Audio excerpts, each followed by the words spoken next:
백종민 특파원과 함께하는 미국 경제 이야기 오늘도 시작해 보겠습니다. 아시아경제 백종민 기자 나왔습니다. 안녕하세요. 네, 안녕하세요.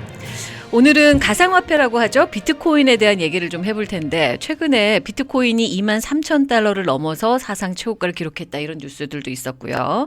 먼저 비트코인 뭐 많이 들어보긴 했는데 정확히 이게 뭐지 잘 모르거든요. 많은 분들이. 그래서 비트코인이란 무엇인지 먼저 그 부분을 설명을 해주세요. 예, 비트코인이라는 것은 가상화폐의 일종입니다. 뭐 영어로는 크립토 커런시라고도 많이 부르죠. 가상화폐라는 것은 나카모토 사토시라는 일본 이름이죠. 일본 네. 이름을 가진 사람이 처음에 만든 가상화폐로 알려져 있습니다. 예. 컴퓨터를 이용해서 공식을 풀면은 이 비트코인을 아주 조금씩 받아낼 수 있습니다. 이런 것을 보통 우리는 채굴이라고 합니다. 영어로 마이닝이라고 표현하죠. 마이닝. 화폐라는 거는 그만한 가치의 뭔가를 대가를 치르고 화폐를 받는 건데 이거는 어떤 공식을 풀면 그 화폐를 얻을 수 있다 이런 말인 거죠. 예, 맞습니다. 공식을 풀면서 비트코인을 정말 조그만 단위식으로 받을 수 있는데요. 네. 비트코인이라는 것이 최초 설계될 당시에 몇 개만 만들 수 있다라는 그런 한정이 돼 있습니다. 아, 몇 개 이상은 더 이상 발행할 수가 없다는 네. 게. 예. 그렇기 때문에 점점 더 이 채굴이 시간이 지날수록 어려워지고 채굴할 수 있는 양도 제한되게 돼 있습니다. 그렇기 때문에 이 채굴이 점점 어려워지고 많은 분들이 이 채굴을 위해서 더 점점 더 강력한 컴퓨터 시스템을 가지고 채굴을 하시지만은 앞으로는 점점 더 이것을 채굴이라는 방식으로 얻기는 점점 어려워질 것으로 예상되고 있습니다.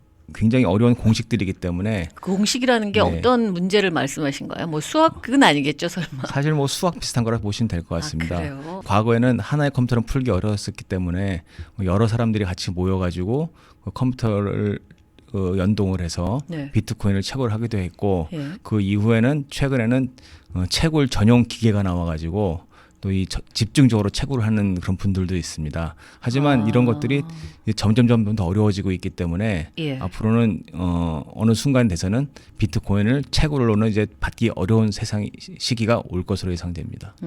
숫자가 한정이 돼 있으니까 남아 있는 게 얼마 없다라는 그런 말씀이신 점점 거죠? 줄고 있죠. 줄고 있고. 그럼 어느 시점이 되면 그게 온라인상에서 뭐 서로 거래를 하는 방법밖에 없겠네요. 가지려면. 그렇죠. 그렇다 보니까 점점 이게 비트코인이라는 상품이 예. 투자 상품으로도 조금씩 이제 인정을 받기 시작하고 거래가 좀 더 활성화되기 때문에 이제 최근에 시세가 또 많이 올랐다고 보면 되겠습니다. 예. 그 다음에는 우리가 비트코인이 만들어낸 사회적 현상이 있다고 말씀하셨는데 그런 부분을 좀 짚어주시겠어요? 예, 아까도 좀 말씀드렸었지만은 비트코인 때문에 가장 영향이 컸던 분야가 사실 컴퓨터 분야라고 보시면 되겠습니다. 컴퓨터에는 여러 가지 부품들이 있었는데 재미난 것은 비트코인을 채굴하는 장비로는 가장 유용하게 쓰였던 것이 컴퓨터 그래픽 카드라는 게 쓰였습니다. 보통 인텔이라든지 AMD라는 그런 CPU를 만드는 회사에서 만드는 CPU가 중심이 된 게 아니라 이것은 수학 계산을 하는 그래픽 카드 칩이라는 것을 만든 회사에서 만든 칩이 주로 이용이 됐어요. 그래서 이 칩을 만드는 회사의 주가가 급등을 하게 됐었습니다. 수요가 그만큼 많을 테니까. 그렇죠. 이래서 예. 뭐 한국에서는 뭐 용산 같은 컴퓨터 상가에서 예. 이것을 구하지를 못해가지고 웃돈을 주고도 구하고 하는 그런 총국이 벌어지고 했었습니다. 그렇군요. 이게 또 구하기 쉽지 않은 품목이 됐군요. 그래픽 카드. 예, 또 다른 또 뭐 문제가 발생했던 것들은 예.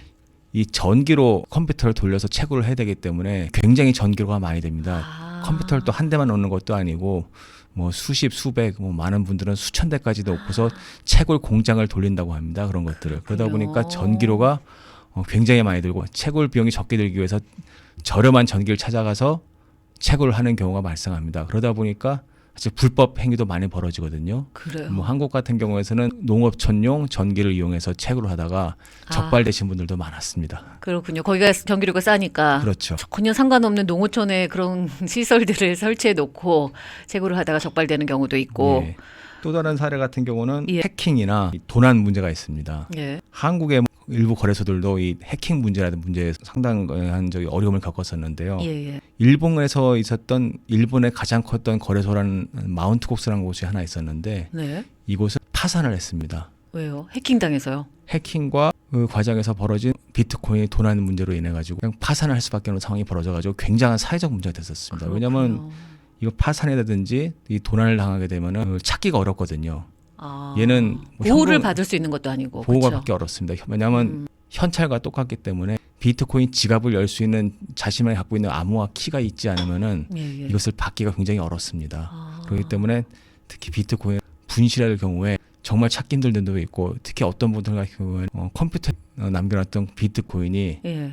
몇 년 지나고 보니 굉장히 값이 많이 올랐는데 이 비밀번호를 몰라가지고 못 여는 경우도 있고. 아 진짜요? 네. 내가 가지고는 있는데 비밀번호를 예, 모르면 내가 내 자산으로 만들 수가 없는 겁니다. 어머 그런 경우도 발생할 수 있군요. 예, 해킹을 하고 해서 뭐 랜섬웨어라고 그러죠. 그렇죠. 컴퓨터를 잠궈버리고 해커가 이것을 요구하는군요. 풀고 싶으면 돈을 내라. 근데 요즘은 돈을 내라는 경우보다 익명성이 보장되는 비트코인을 달라는 경우가 많습니다. 알겠습니다. 이런 여러 가지 사회적인 현상들을 만들어내고 있고 제가 앞에서 23,000달러 넘어서 사상 최고가를 기록했다 이런 뉴스가 있었다고 네. 말씀을 드렸었는데 요즘 뭐 어느 정도나 올랐길래 이런 뉴스가 나오고 있는 건가요? 코로나 이후에 6,000달러 정도대에서 예. 지금 23,000달러까지 아 올라갔으니까요. 진짜 원래는 6,000달러대였는데 예. 엄청 올랐네요. 굉장히 많이 오른 겁니다. 2017년 말쯤에 예. 2만 달러에 도달한 다음에 그다음에 아. 다시 수직으로 급락을 했거든요.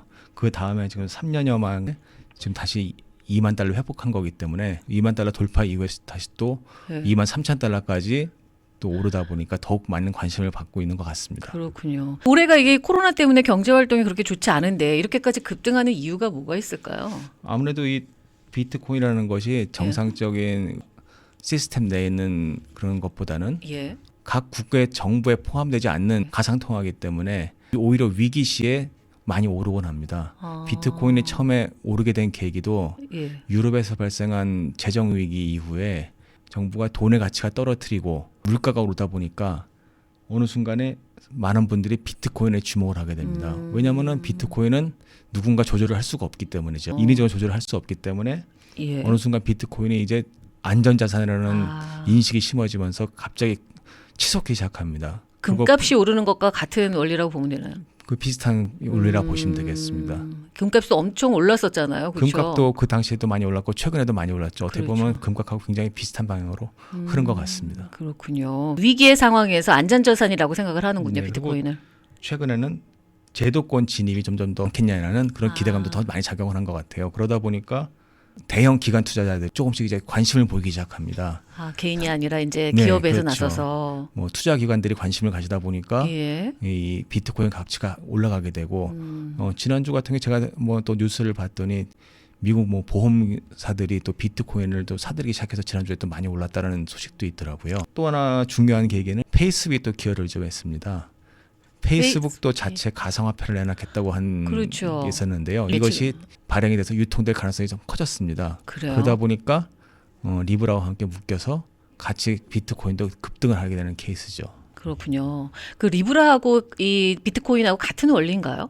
비슷한 케이스라 보시면 되겠습니다. 크게 다르지 않을 거라 봅니다. 근데 처음에는 미국 정부도 그렇고 전 세계적으로 굉장히 리브라 이 유통에 대해서 극도로 반대를 했었는데 최근에 어떻게 또 이렇게 슬 풀리네요.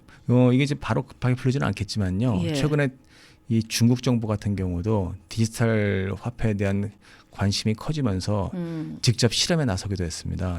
중국 내에서는 네. 그런 걸 한다고 그러더라고요. 몇몇 진짜. 지역에서 이 디지털 화폐를 나눠주고서 사용하게 하는 실험을 하게 하는데요. 예. 그래서 어떻게 보면 이제 가상화폐라는 개념이 이제 화폐라는 개념이 점점 디지털로 전환이 되면서 이런 여러 가지 새로운 시도들이 벌어지다 보니까 비트코인도 같이 주목을 받는 걸로 보입니다. 그렇군요. 가상화폐 낯선 거지만 언젠가는 우리의 삶 속으로 분명히 들어올 부분인 것 같고 그렇기 때문에 우리도 어느 정도는 알고 있어야 되는 그런 세계가 아닌가라는 생각도 듭니다. 그러면 마지막으로 어떻게 투자를 할까 이 부분에 대해서 설명을 해주신다고 그랬는데 이거 귀 네. 쫑긋하고 들어도 되는 겁니까? 가상화폐는 출발 단계부터 거래를 시작하는 방법이 있고요. 네. 아니면은 거래소에서 직접 사고 파는 방법이 있을 것 같습니다. 가상화폐를 처음 거래를 시작하는 것을 ICO라고 합니다. 제가 지난주에 방송 출연하면서 IPO라는 걸 말씀드렸었어요. 기업 공개. 예, 기업 공개. 근데 네. 이거는 코인 공개라 생각하시면 됩니다. ICO라는 것은. ICO는 네, 내가 ICO를 하겠다 이렇게 하면서 ICO를 만든 창시자들이 공개적으로 시장에 매각한다고 이렇게 공개를 합니다. 그럼 그때 네. 많은 분들이 들어가셔가지고 이 코인을 사는 경우죠.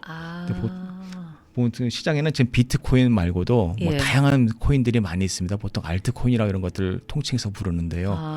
가상화폐가 여러 가지 종류가 네, 있군요. 굉장히 종류가 많습니다.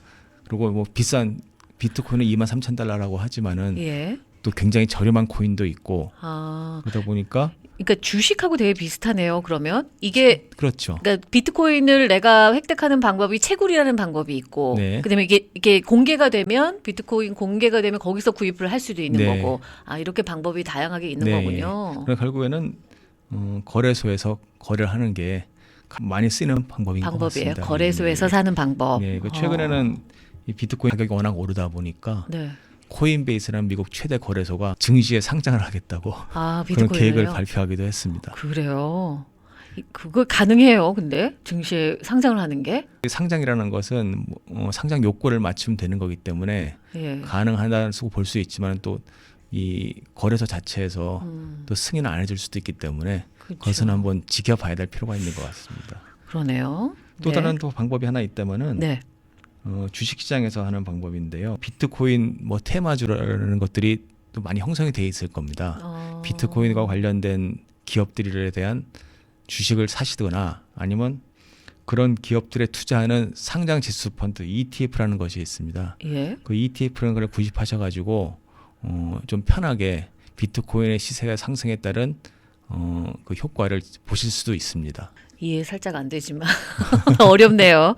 비트코인 관련 주에 투자하는 ETF라는 게 있다. 네네. 그렇게 구입하는 방법이 있고 멀지 않은 미래에 우리가 가상화폐를 가지고 뭐 물건도 구입하고 사고 팔고 하는 일들이 진짜 벌어질 것 같고 그때는 국경도 없는 거잖아요. 이제 그렇죠. 그렇죠. 사실 저희가 생각을 해보면은 제가 기자 생활 처음 시작했을 때 새롬 기술이라는 회사가 있었어요. 새로운 기술. 네, 그때 네.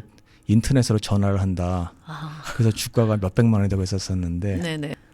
사실 그때 뭐 많은 사람들이 이게 현실이 되겠냐 싶었지만 지금은 화상전화도 쓰고 있지 않습니까? 그렇죠.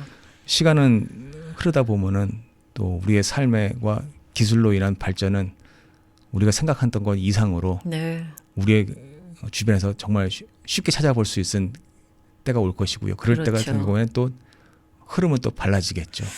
그럴 것 같습니다. 이제 뭐 종이 화폐라는 거, 동전이라는 게 사라질 날도 멀지 않은 것 같고요. 이 크레딧 카드도 이제 없어지겠어요. 그렇게 되면. 그렇죠. 이게 사실 지금 각국별로 이 예. 화폐 시장의 흐름이 많이 다른데요. 그렇죠. 미국 같은 경우는 사실 지금도 현금을 많이 써, 동전도 많이 쓰고 쓰기죠. 체크도 많이. 쓰지 않습니까? 네. 저도 여기 처음 와서 체크를 쓰는 법을 몰라가지고 그렇죠. 그걸 쓰는 체크라는 법을 거. 배웠어야 했는데 그렇죠. 누구나. 또 한국에서는 신용카드를 많이 쓰죠. 맞아요. 신용카드를 많이 쓰는데 사실 그것이 IMF 때 우리나라가 납세를 투명하게 하기 위해서 신용카드를 장려를 보급한 경우가 있었습니다. 그러면서 예. 우리 한국에는 신용카드가 중심이 됐고 예. 지금 중국 같은 경우는 카드도 별로 안 쓰고 현금도 안 쓰고 오로지 이 스마트폰으로 이용한 결제가 많이 맞아요. 통용되고 있다고 합니다. 그러다 보니까 각국별로 이렇게 상황이 틀리고 예. 어느 순간에는 그런 것들이 또 이 가상으로 벌어지는 디지털 화폐로 전환될 맞습니다. 시기는 언젠가는 오리라고 생각이 됩니다. 그러니까요. 그 우두머리만 가봐도 그 중국 사람들을 위한 그 QR 코드를 다 이렇게 설치를 했더라고요. 네, 그걸 위챗페이라고 그러죠. 네, 그래서 중국 사람들은 다 그걸로 결제를 하더라고요. 네, 맞습니다. 그래서 와 이런 시대가 됐구나. 저 깜짝깜짝 놀랐는데 오늘은 그런 미래의 우리의 화폐 개념이 될 가상화폐 비트코인에 대해서 좀 얘기를 나눠봤습니다. 오늘 말씀 여기까지 듣겠습니다. 감사합니다. 네, 감사합니다. 네, 지금까지 백종민 특파원과 함께하는 미국 경제 이야기였습니다.